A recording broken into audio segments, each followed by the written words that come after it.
बाती लगाई है आपने मंदिर के अंदर, तो कुछ देर बैठिए, कुछ देर स्मरण करिए। हमारे यहां तो यहां तक कहा गया है कि किसी मुर्दे को अगर जलाया भी जाता है तो कपाल क्रिया तक रुकना पड़ता है कि थोड़ा रुकिए, कोई पीछे से आकर कुछ कर ना जाए। दीप जलाएं, थोड़ी देर रुकिए, और दीप का भी नियम है महाराज, दीप का भी नियम है। दिए में जो फूल बत्ती लगती है, गोल बत्ती लगती है, गोल वाली, ये बत्ती हमेशा कोई विष्णु भगवान की पूजन कर रहे हो, शिव जी की पूजन कर रहे हो, कोई अन्य देवता का अगर आप स्मरण कर रहे हो तो गोल बत्ती लगाई जाती है। भगवान के मंदिर में पूजन कर रहे हो तो गोल बत्ती लगाएं। लंबी बत्ती, लंबी वाली जो बत्ती होती है लक्ष्मी की पूजन में, देवी पूजन में, जितनी भी माताओं की आप पूजन करोगे, जितनी भी देवियों का आप स्मरण करोगे, उसमें लंबी बत्ती का प्रमाण है। पितरों की पूजन में लंबी बत्ती का प्रमाण है। पितरों को कभी गोल बत्ती नहीं लगती। आप मटके के पास में, परिंदे के पास में, जल के पात्र के पास में कोई भी अगर दिया लगाएंगे तो वहां गोल बत्ती रखकर लगाएंगे तो घर में लक्ष्मी नहीं टिकेगी। कई लोग कहते हैं कि परिंदे के पास, मटके के पास में, पानी के स्रोत के पास में जहां जल भरते हैं, हंडा रखते हैं, टंकी रखते हैं, वहां पर मटके के पास बत्ती लगाओ, दिया लगाओ, पितर शांत रहेंगे। तो पितरों को शांत करो, मना नहीं है, पर दिया लगाने का नियम है कि पितरों को अगर आप दिया लगा रही हो मटके के पास, परिंदे के पास, या अमावस्या के दिन पितरों के लिए अगर दीप लगा रही हो तो गोल बत्ती अगर लगाओगी तो कार्य कभी सफल नहीं होगा। धन आएगा जाएगा, टिकेगा नहीं। इसलिए पितरों के लिए अगर दिया लगाना है, पूर्वजों के लिए दिया लगाना है, पितरों के लिए अगर दीप लगाना है तो लंबी बत्ती लगाइए, लंबी बत्ती। महाराज लंबी बत्ती का प्रमाण हमारे यहां शास्त्र का, गोल बत्ती का प्रमाण। और सुंदर चरित्र कहा, यदि आपके जीवन में बहुत ज्यादा लक्ष्मी से तकलीफ है, कष्ट बहुत ज्यादा है, या इसलिए शायद कहा जाता है कि भगवान को सर्वश्रेष्ठ कौन सा चंदन अच्छा लगता है। आपको पहले भी कथा में कहा, आगरा की कथा अगर किसने सुनी होगी तो उसमें वर्णन किया। भगवान को सर्वश्रेष्ठ चंदन कौन सा, भगवान को सर्वश्रेष्ठ चंदन कौन सा प्रिय है, वो कौन सा चंदन है जो भगवान विष्णु को लगाएं, राम को लगाएं, कृष्ण को लगाएं, वो कौन सा चंदन है जो श्री हरि को लगाया जाए। तो जीते जी भगवान विष्णु एक बार गले लगाते हैं, उसको कहते हैं हरि चंदन। कौन सा चंदन है? हरि चंदन। हरि चंदन बाजार में नहीं मिलेगा, हरि चंदन आपको बनाना पड़ेगा। कैसे बनाना है? तुलसी जब सूख जाए उसकी जड़ को निकाल लिया जाए, वो जड़ को पानी में धो लिया जाए, धोने के बाद उसको सिलवट्टे पर, पत्थर पर घिसा जाए, और घिसकर उसमें थोड़ा सा कुंकू, रोली डालकर तैयार कर कर जो भगवान विष्णु के मस्तक पर, कृष्ण राम के मस्तक पर लगा देते हैं और उसकी एक बिंदी अपने हृदय पे लगा लेते हैं, जीते जी भगवान एक बार उसको गले लगाते ही हैं। हरि चंदन, प्रियता। जैसे शिव महापुराण में रुद्र चंदन का भाव है, शिव महापुराण में रुद्र चंदन का प्रमाण दिया जाता है। अगर आपने लिंग पुराण पढ़ी हो तो उसका 5वां स्कंद अवश्य पढ़िएगा महाराज, और शिव महापुराण अगर पढ़ रहे हो तो उसका कुमार खंड पढ़िएगा, जिसमें रुद्र चंदन का प्रमाण है। रुद्र चंदन कैसा, रुद्र चंदन का प्रमाण कैसा? तो महाराज कहा,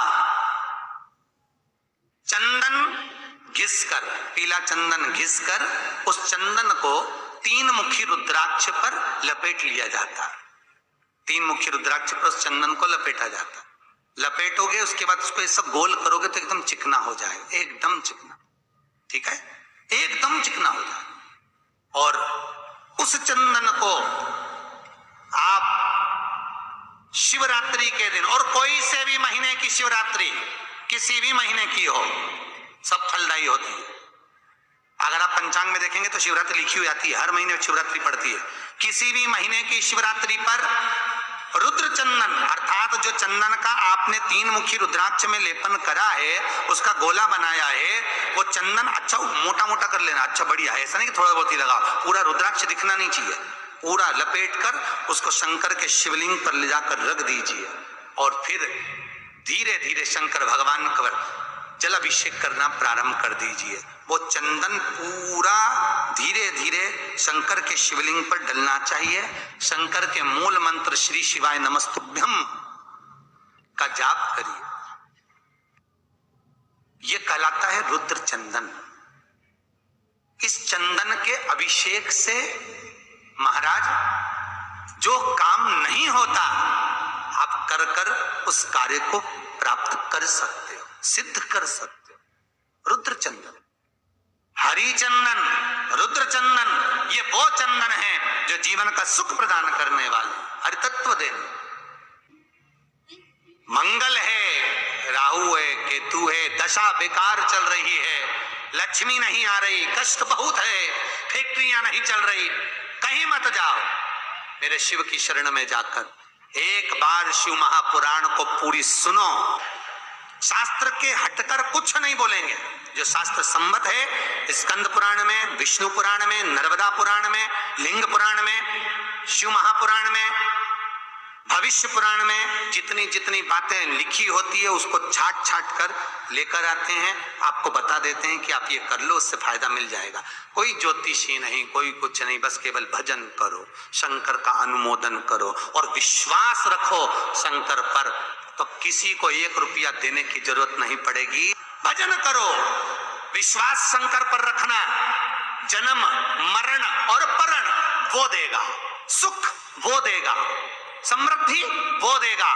जिसके घर में बहु रिद्धि सिद्धि हो, जिसके घर में अमोद और प्रमोद पोते हो, जिसके घर में शुभ और लाभ दरवाजे पर बेटे बनकर विराजमान होते हो, जिसके घर में स्वयं अखंड सौभाग्य देने वाली पार्वती हो, जिसके घर में लक्ष्मी देने वाली लक्ष्मी बेलपत्र के पेड़ के नीचे झाड़ू लगाती हो, जो स्वयं सरस्वती को स्वर प्रदान करता है, वो शंकर है।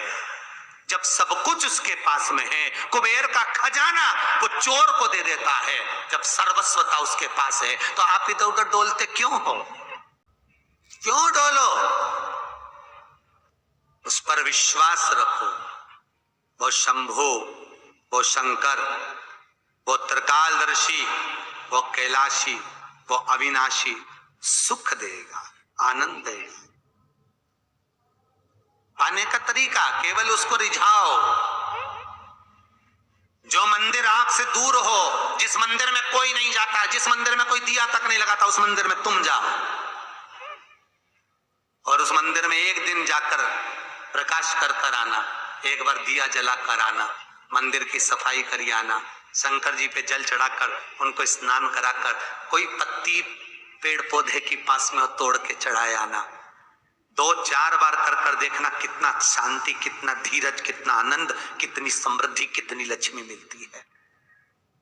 तुम करोगे तुम्हारा पेट भराएगा, हम करेंगे हमारा पेट भराएगा। स्वयं करिए। तो ब्रह्मलोक के देवता ब्रह्मा हैं, बैकुंठ के देवता भगवान विष्णु हैं, और मृत्यु लोक का अगर कोई देव है तो वो महादेव है, केवल शंकर, केवल शिव, मृत्यु लोक का देव। अभी एक विचार करो, तुम्हारे घर में अगर थोड़ी सी तकलीफ आई तो सबसे पहले अमेरिका में लड़का रह रहा वो आएगा क्या? पूना में बच्चे रह रहे हैं वो आएंगे क्या? इंदौर में बेटी रह रही वो आएगी क्या? उज्जैन में कोई रह रहा है वो आएगा क्या? सबसे पहले वो आएगा जो तुम्हारे घर के पास होगा या घर के करीब में होगा, बिल्कुल लगा हुआ होगा या घर में होगा। अब आप कहां रहते हो? जितने लोग कथा सुन रहे हैं सही बताना, कहां रहते हो?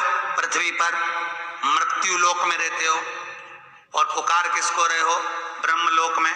पुकार किसको रहे हो? वैकुंठ लोक में। पुकार किसको रहे हो? इंद्रलोक में। और जो घर के घर में रह रहा है, जो तुम्हारे पास में रह रहा है, जो मृत्यु लोक में रह रहा उसको तो बुला ही नहीं रहा। कई लोग कहते हैं मृत्यु लोग, कई लोगों की आदत है पड़ोसन को तो खूब चाय पिलाएंगे, पड़ोसन की काकी के तो खूब पांव पड़ेंगे, पड़ोसन को तो चाय भी पिलाएंगे ना, इतना घूंघट रही ना, ढोक भी लगाएंगे, पड़ोसन को तो खूब